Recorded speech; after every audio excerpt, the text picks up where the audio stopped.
welcome back to the Student Outcomes Podcast. I'm your host, Sarah, and I'm joined here today by Dr. Gise Tomé Lourido and Professor Julia Snell. And that's to talk about a subject that really touches on identity, belonging, and opportunity in higher education. And that topic is accent bias. So, accent is something that we all have, it's a part of who we are. But I think for many students, their accent can also be a barrier. From speaking up in class to feeling like they belong somewhere and even to their future career aspirations as well. So Gise and Julia have been conducting some really, really fascinating research in this area. Really, really looking forward to this conversation. Can't wait to get stuck in. And the research that they've done, they've spoken to over 600 students from across a university in the north of England.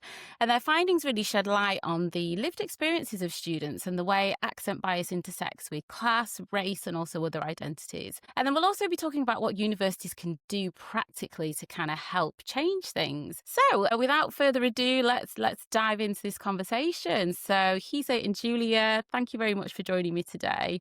It's a delight to have you both here. And I just wondered if we could start off by giving me a one-liner of explaining what it is that you both do. So Gise, I'll come to you first. First, thank you so much for having us. It's really exciting to be here. For a one-liner, I guess I do research at the university, and my recent project focuses on accent bias, and I'm also director of language at Leeds, which is an interdisciplinary network for language research. Lovely, great one-liner, thank you. And then Julia, sorry. I know academics are notoriously bad at one-liners. So I'm Professor of Sociolinguistics in the School of English at Leeds. I research language and education primarily from a sociolinguistic perspective. So a lot of my research has been in primary school contexts, but it's been really exciting with this project to branch out into higher education. Brilliant. Thank you very much for that. So I suppose to kick us off talking about this study, what drew you both to this area of research in particular? And, why did you feel like it was important to study accent bias? So Julia, you kind of touched on that a little bit at the end. So yeah, I'll come to you first on that one. Yeah. From a personal perspective, I'm from a working class community in the northeast of England, and I was the first in my family to go to university. So in this respect, I really identify with the experiences of many of the north of England participants in this study. So like these students, I went to university in the north of England. Yet I felt othered by my northern working class accent and identity, especially in academic contexts. So I felt I was surrounded by posh southerners in my seminars. That's how I referred to them then. It's not how I would refer to them now. But in relation to them, I felt I sounded thick and common, and it made me feel anxious and sometimes reluctant to contribute. And I became just really kind of intensely aware of and self-conscious about my working class identity and accent in a way that I just never had before. So at home, I was just like everyone else, but at university, I was suddenly different, and it did have an impact on my confidence. It affected the kind of career opportunities I thought might be open to me. So I kind of ruled myself out of a lot of career pathways, which included academia, by the way. So it was only later on, after another career, that I came back to academia. And I think looking back, at the time, I wasn't aware that probably lots of other students felt exactly the same way as me. And until I looked at the survey data with Gise, I hadn't really considered that my experiences might have overlapped with the experiences of students coming from overseas. Nor had I considered that actually some students from the south of England, the ones who I was kind of thinking were posh southerners, that, for many of them, maybe they weren't from a posh and privileged background, and actually they themselves might have found that they were being disadvantaged because of perceptions about their accent. And I really think, I'd have benefited from having awareness of all of this and from having conversations with people about it. And I think that's what Gise and I are really keen to do, is to raise awareness and just open up that dialogue. Brilliant. Thank you so much for that really rich kind of background. It sounds like you've obviously got a lot of personal vested interest in this. Really interesting that you say that when you went to university, you immediately kind of felt this almost spoken barrier, I suppose, whereas you hadn't necessarily felt that before. So it's just interesting to wonder where that came from. Obviously, we'll go to the research in a second, but I just find it really fascinating that you kind of shared that before you went to university, it was fine. Everybody else sounded like you. Is it just the fact that other people didn't sound like you, do you think? Or I think that's definitely part of it. So, you know, well, coming to the findings of the research as well, a lot of actually participants said they'd never really thought about their accent before they came to university. And of course, for the first time you come to university and you're suddenly encountering on a regular basis people from all different areas of the country and from different parts of the world who speak differently, who come from different backgrounds. And so you're having to sort of learn to negotiate this diversity. I mean, skipping ahead to one of the findings of the research, though, Gise and I think it's about a lot more than just trying to negotiate your experience for the first time with diversity. We found that, key theme emerging was that there's this sense of what a legitimate academic identity is. And this normative identity is young, white, middle class, predominantly RP speaking. And of course, if you don't fit that particular mold, and if you feel there's only one way to be a good student at university, and that involves speaking in a way that's completely different to the way you speak, and it's different to the way your family and friends at home speak, then you might just feel that you can't be that ideal student. And you might, as I did, just become a bit quiet in seminar settings. You might become disengaged potentially with the whole process. Fascinating. Well, we will dive into that in more detail. Can I just quickly reference, so you spoke about RP accent. So for people who haven't come across that term before, what is that? Sorry, yeah, so It's okay. I'm talking about received pronunciation, and that would be the term that academics might use for an accent of English that other people might call Queen's English or BBC English. It's that accent that you would tend to hear on the BBC associated with middle and upper class speakers, sometimes associated with the southeast of England. It's the kind of accent you might learn if you're learning English as a foreign language. It's the sort of prestige accent of English. Lovely. Thank you very much. And Gise, so you were lead on the study, is that right? Yeah. Yeah, that's right. Yeah. And I suppose it'd be great to get your perspective on maybe one or two of the most striking comments or findings that have maybe stayed with you from the study.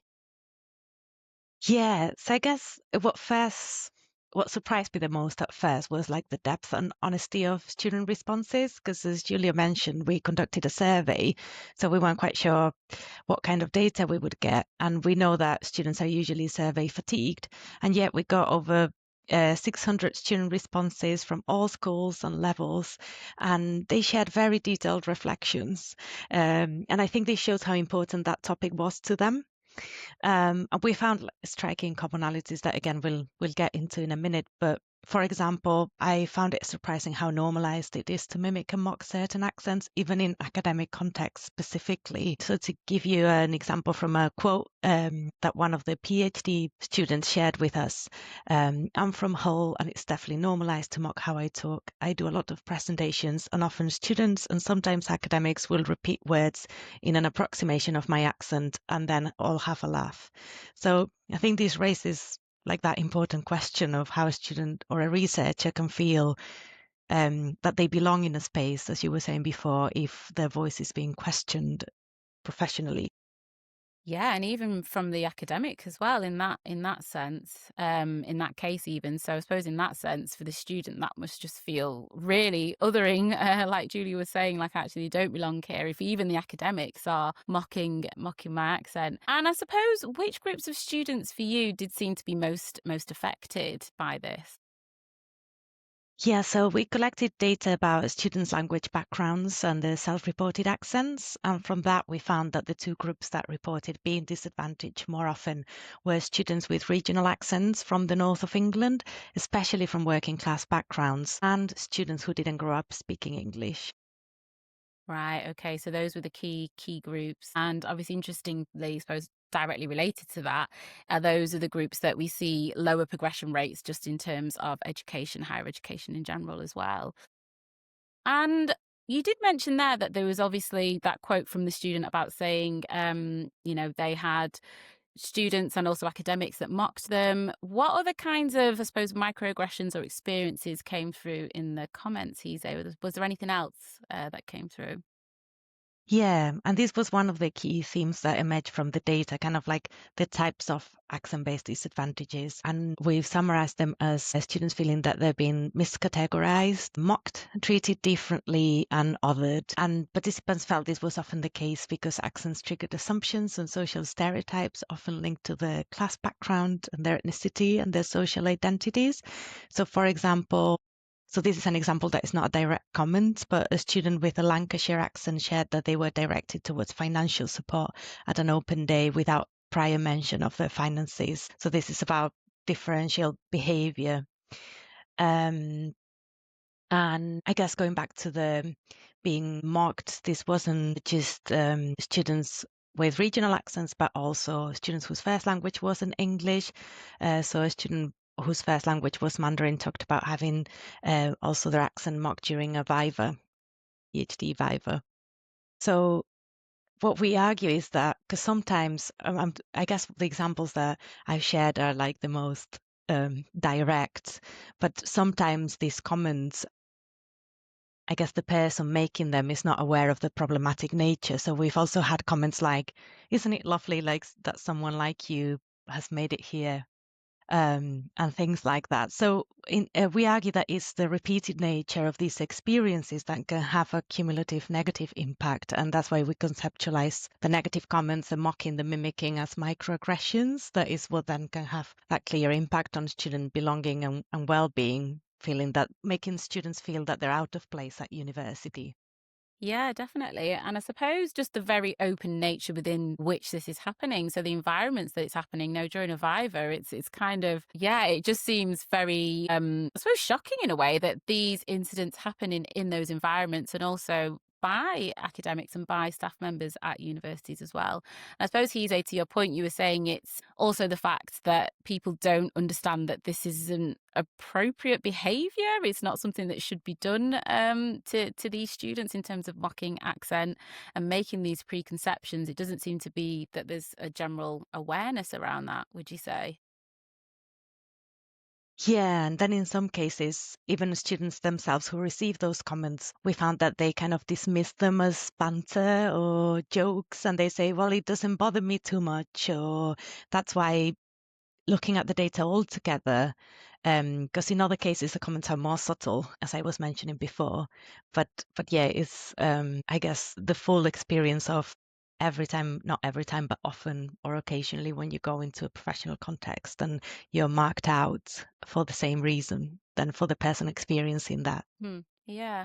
And I suppose this then links into a sense of belonging as well, and confidence in those academic settings, like Julia was saying. Gise, how do you think that that's impacted that? We know that sense of belonging is kind of crucial and key to students being able to thrive at university. So, yeah, how do you think that that impacted that? So for the sense of belonging, I think what we found the most was this feeling of being out of place. But in terms of confidence, another key theme that emerged from the data was that many students internalized these negative comments and evaluations about their accent, which then led to low confidence and self-esteem in academic settings. And I also made a note of one example that I found particularly heartbreaking, really, coming from a student from Liverpool saying, I feel as though I have no confidence in my ability to speak fluently and clearly because of the way people have made me feel regarding my accent. Wow. So, yeah, real significant impact on students' ability to engage in their experience in, higher education and on the course, and also be able to be at the best, really, and perform at the best. So, I suppose, Julia, this comes back into what you were saying at the start Yeah. about you almost did the same thing, didn't you? You internalized that and then became less confident. Yeah, and obviously, confidence plays a big part in terms of who is going to speak in an academic seminar setting. So a lot of our survey participants reported feeling nervous to speak in academic settings. For some, this meant this just didn't contribute at all. Others said that they did contribute, but they felt that their contributions perhaps weren't valued because of their accent, or that they had to make extra effort to have their opinions considered.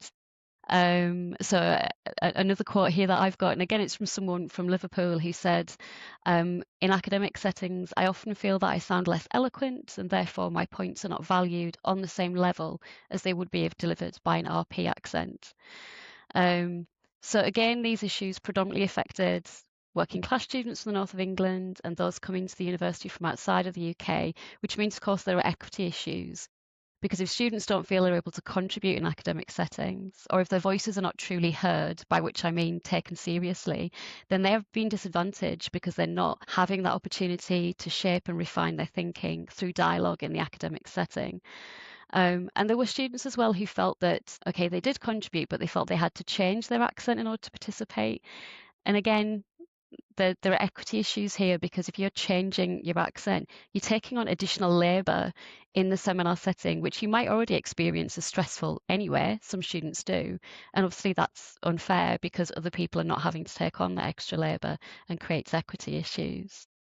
Yeah, definitely. And I suppose it raises then the questions around the intersectionality with race, with, socioeconomic status, gender maybe as well. Yeah, So, Julia, I don't know if definitely. you could speak to us a little bit about that as well. Yeah, I think that's significant because actually we didn't ask our survey participants to give us any of that demographic detail about their gender, race, ethnicity, social class. So we don't have systematic data on it, but we found it again in those rich qualitative comments, students were consistently talking about these aspects of their identity.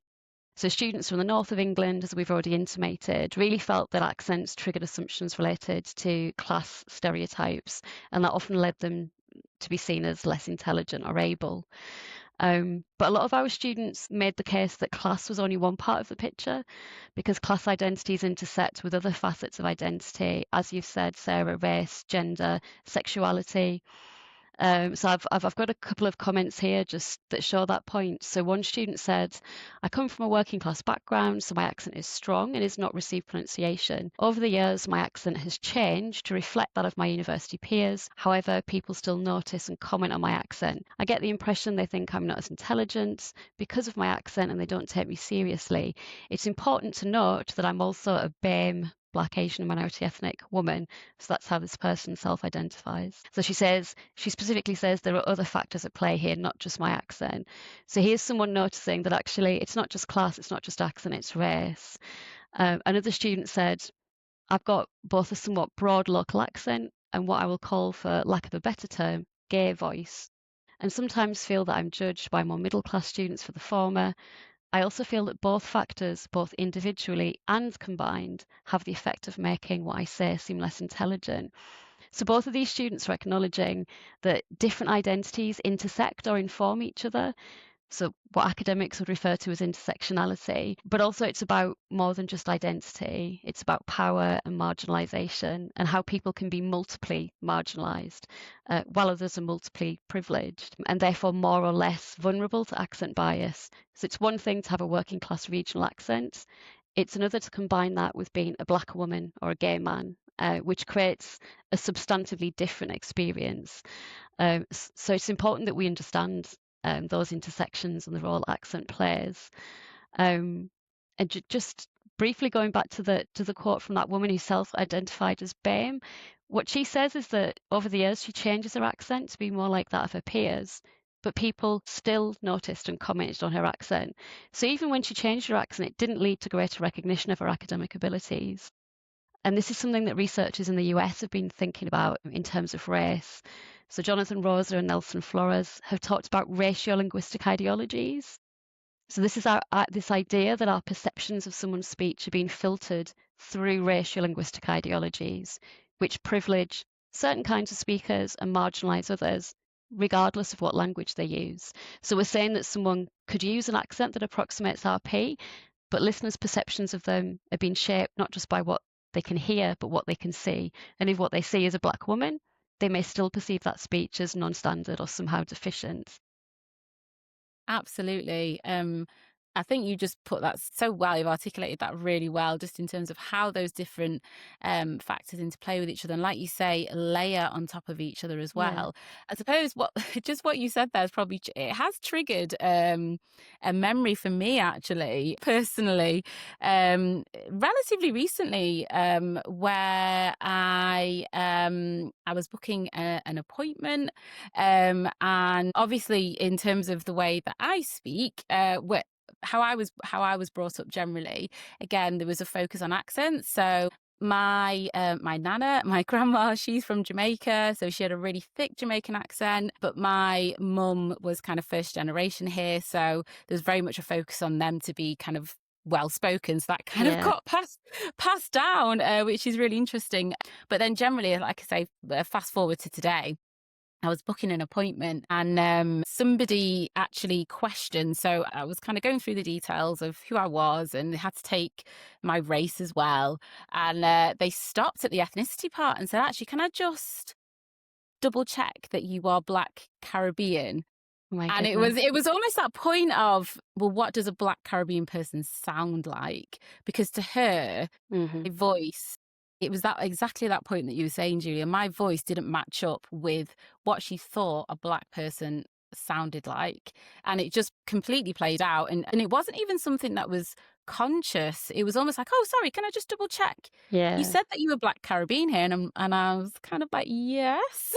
And so, I did kind of draw her to the fact, draw her attention to the fact that, certain races don't sound a certain way. Yeah. On the phone as politely as I could in that moment, as you can imagine. Yeah. But yeah, it was played out, and that was relatively recently. Yeah, she's made all those assumptions about you based on the way you speak. Yes, so obviously this wasn't a face-to-face interaction I was for on you. the phone. Yeah, absolutely. So it just plays into what you were saying. And I suppose, Julie, you did mention then some other research, and context matters within this, the setting of this study. So I know we've spoken before this, and you mentioned about the long history of accent bias, going back decades. There's been a lot of research on this. So can you just tell us a little bit more about that? Yeah, so as you say, it's important to situate, I think, our conversations around accent bias in university with just wider societal attitudes to accents. Sociolinguists and social psychologists have been researching this for a really long time, so for at least 50 years. I'll try and summarize it, but if I go on too long, just cut me off, Sarah. No, it's fine. So if you're enjoying this chat, you'll probably enjoy my newsletter. It's full of practical ideas, tips, insights, and conversations about parity in education. I'll link to it in the show notes. Typically what these researchers have done is ask people to listen to voice samples depicting different accents and then rate the different speakers across a range of personality characteristics. So to rate the speaker for things like intelligence, level of education, but also for things like friendliness and trustworthiness. And they've found really consistently the same kinds of evaluations over time. So some accents receive low scores across all of those traits. So accents that are associated with urban areas tend to fare quite badly. So like Brummie, Birmingham, Glaswegian accent, Cockney. Linguists would say that these aren't evaluations of the accent itself. They're about the social connotations that are evoked by that accent. Connotations related to the area. So maybe it's an area characterized by heavy industry, associations of crime, unemployment. Those negative associations with an area are then going to be transferred to the accent. Or it might be about the kinds of speakers who are typically associated with that accent. Not all regional accents are evaluated negatively, of course.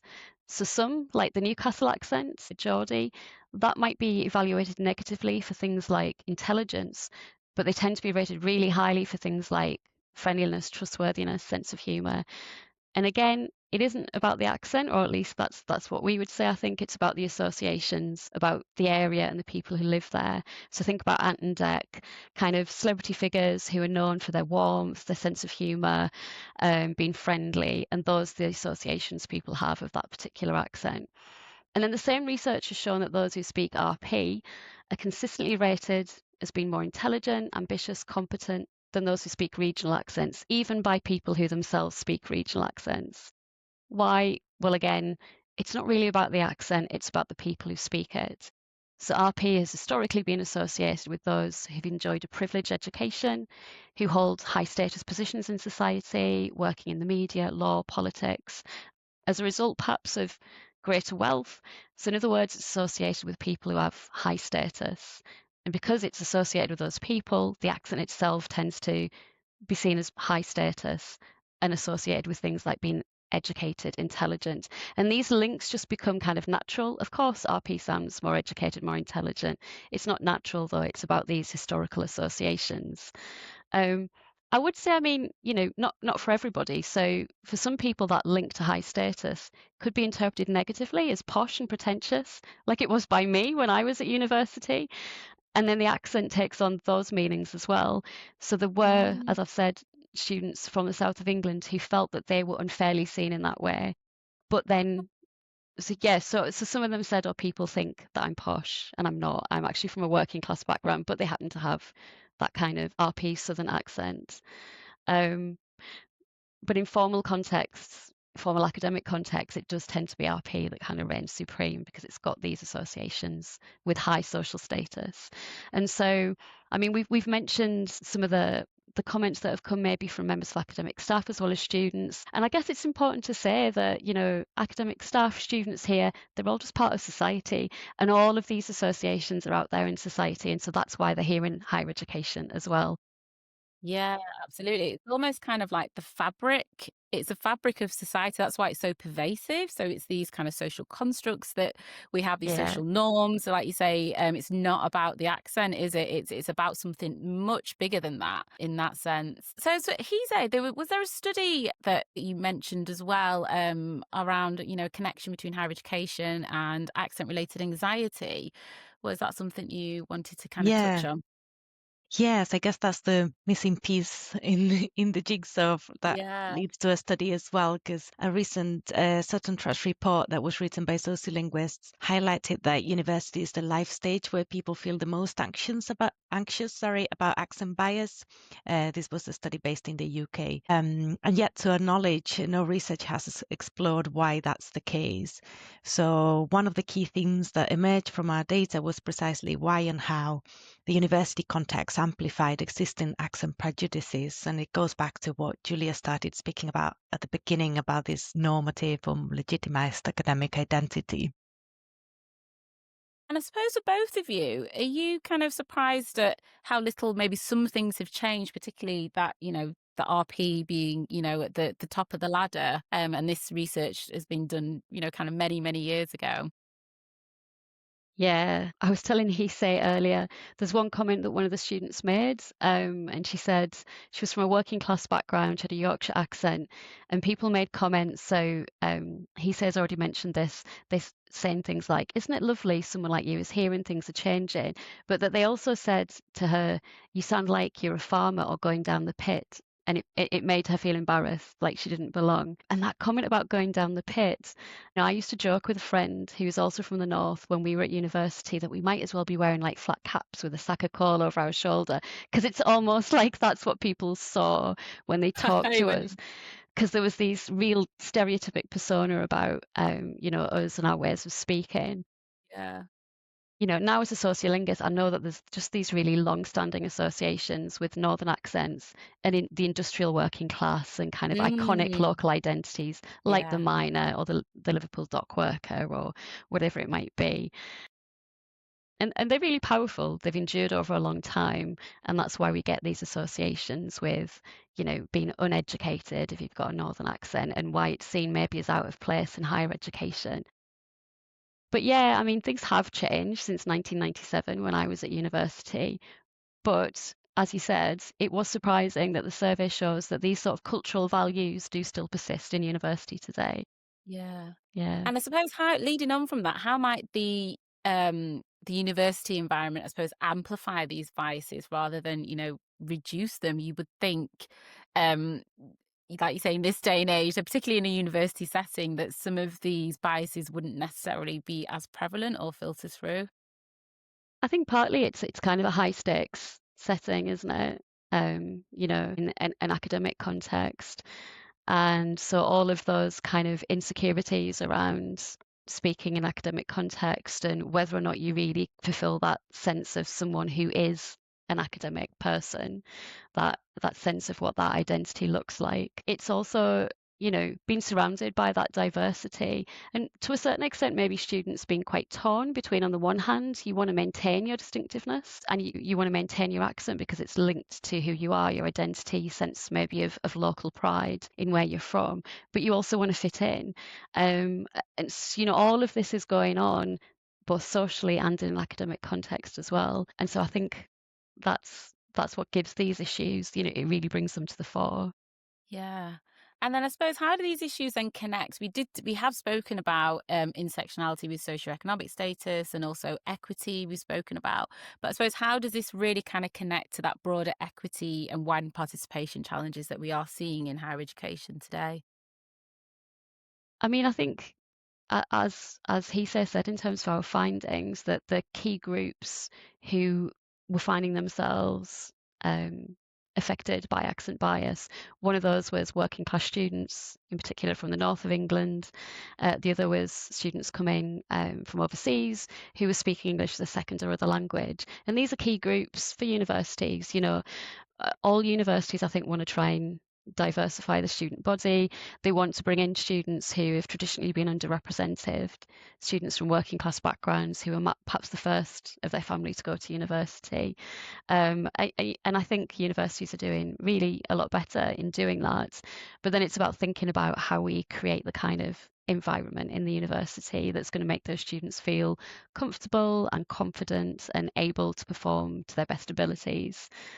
And that's the challenge, and that's where this work comes in, and that's where, I mean, Gise will be able to tell you about all of the amazing work that she's been doing at our university to really help and support students with this.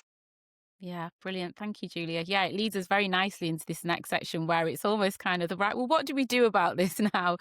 We know this, what now, what next? So Gise, yeah, can you tell us a bit about the initiatives that you've been working on at the University of Leeds? So are they kind of bottom up initiatives, as you were saying, that have launched recently? I think they're now a bit of a mix, but that's how it started. So I'd say Yeah. that at the University of Leeds, there's like a growing community of staff and students that are committed to addressing accent bias and embedding the work into institutional practice. So, for example, a group of colleagues, students, and also representatives from LUU, so Leeds University Union, our student union, well, the students' student union, co-created what we initially called an accent equality statement. It's just like a descriptive name that we came up with. But since then, the statement has been adopted as the university's official stance, and it openly affirms the value and importance of accents as part of individuals' identities, and it sets out that university's commitment to respecting each other's accent and language background as a key step to ensuring that all students and staff feel that they belong and can thrive regardless of their linguistic background. So alongside my colleague Neve Mullen, we're now working on how we can translate that statement into policy and practice.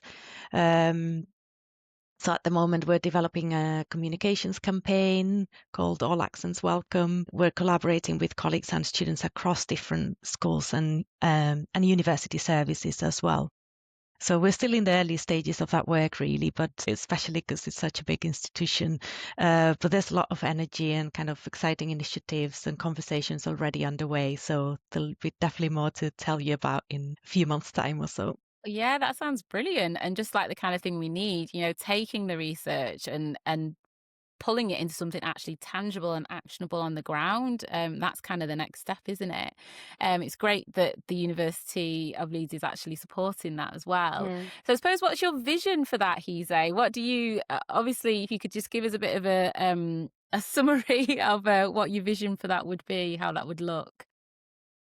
So I guess my vision is a full cultural change because you were saying before we were talking about how this has persisted for a long time, and a lot of and we talked about personal motivations as well. And I think what fuels especially my advocacy work is this frustration that accent bias is still a taboo topic. It's not really discussed. It seems to be making those comments, as we were saying before, still seem to be kind of socially acceptable. But creating a big change is, of course, huge. And I think it requires kind of a collaborative approach that's interdisciplinary. So not necessarily that just comes from linguistics, or not at all, but like working across schools and services and with students. And that is holistic as well. So it's as well as bottom up, is top down. And I think this means working in partnership with staff and students and student unions to spark, in the first instance, spark these conversations, to check in with our assumptions, listen respectfully, and also speak up about accent discrimination when it happens. And secondly, I think like that awareness, those conversations, they need to be accompanied by concrete institutional change. Because if we have just a single campaign or a one-off training workshop, that might just like be nice for a bit. But I think we need like this institutional commitment and specific initiatives. And we recently wrote a happy blog about 4 specific recommendations that we made for institutions. So maybe I could tell you about that. Oh, yes, please. Yeah.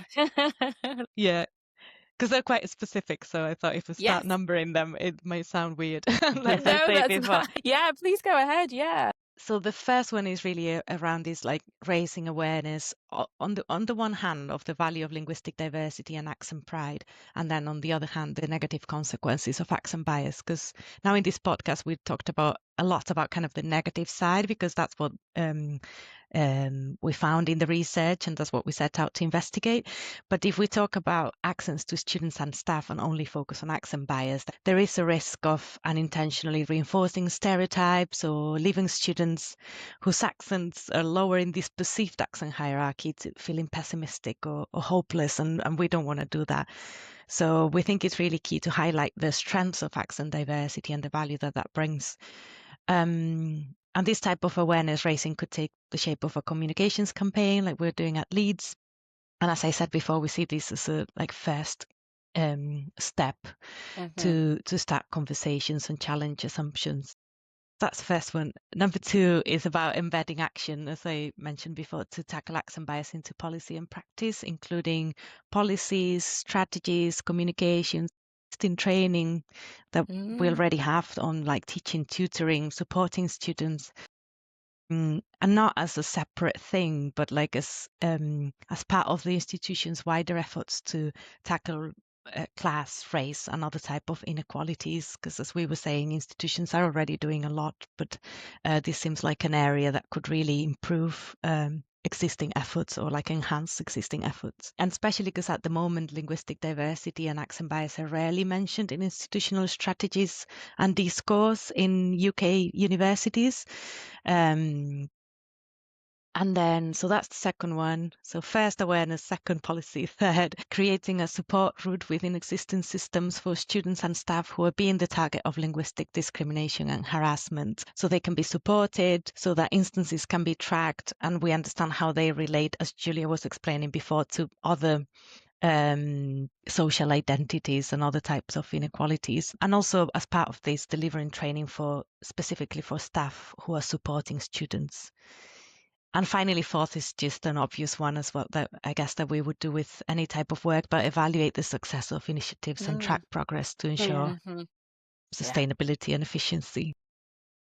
Brilliant. That's great. Thank you so much. So 4 kind of really practical steps for universities to take if they're really wanting to seriously look at tackling accent bias.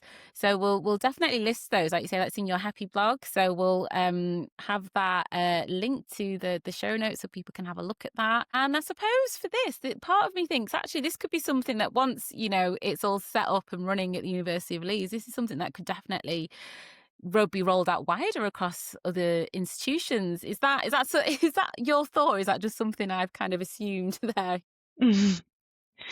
Yeah, that'd be ideal. Like it'd be brilliant to collaborate with other institutions, because I guess for that like big vision of big cultural change, what we need is a sector-wide change. Yeah, yes, definitely. Julia, you're nodding. Do you want to add here? Yeah, just I mean, absolutely agreeing, obviously, with everything he saying. I was thinking when you talked about kind of a vision, one of the things that I'd love to see and it's not as kind of specific and detailed, but just that we can kind of establish more productive ways of listening.